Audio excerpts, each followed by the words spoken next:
everybody, how's it going today? So here's 21 winter honey-do list ideas for you. First, let's start with interior inspections of your house. So check all of your toilets. Make sure all the caulking around your toilets are still in good shape. If not, fix and repair.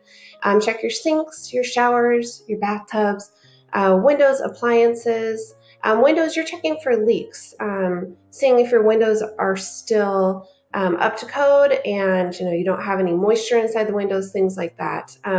Appliances, just a good time to get them cleaned and ready to go for the rest of the season. So check your floors, especially your hardwood floors. During the winter time, hardwood floors tend to shrink, so you end up getting gaps in between the wood, which is totally normal, but it's a good time to check and make sure those gaps aren't too big.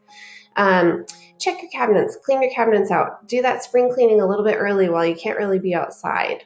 Look into all your vents, clean them, just super easy. Get your vacuum out and vacuum those vents out. Check your furnace and your AC. If you're capable of doing it yourself, give it an inspection. If not, hire somebody to come in. It's really not that expensive, and it will ensure that your furnace lasts as long as it possibly can.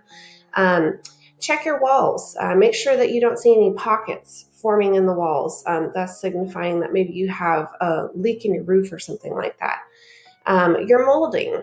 I don't know if your house is like my house, but I've got 2 little boys running around and a dog, and things get dirty. So in the wintertime, when you can't get out of your house, it's a great time to just go through, dust everything, clean everything up.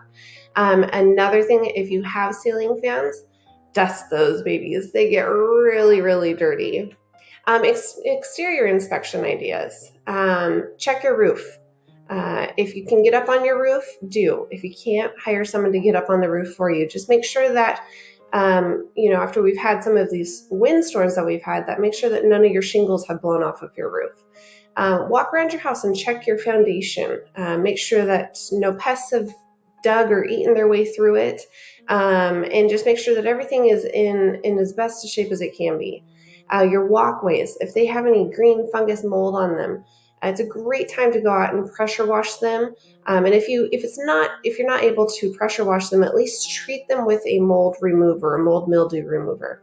Look at the exterior of your house. Make sure that your gutters aren't hanging off, or make sure that you don't see any major cracks in your hardy plank siding, things like that. Sprinklers, that might need to be done a little bit later on in the season, but just check them and make sure that they're in good working order, so that when springtime comes and we need to water our lawns again, that they're ready to go. Look at your electrical system. If you have anything that, like any outlets, any plug-in outlets that maybe need to be replaced, great time to do so. Check your plumbing, make sure that everything is in working order there. And last but not least is check your garage door. Make sure that it's functioning properly. Make sure that it's opening and closing just like it's supposed to. All right, it was great talking with you guys today. Hopefully you got some useful little tidbits on how to keep your house in the best shape it can be during this winter time and to get it ready for spring and summer. Take care and have a great day.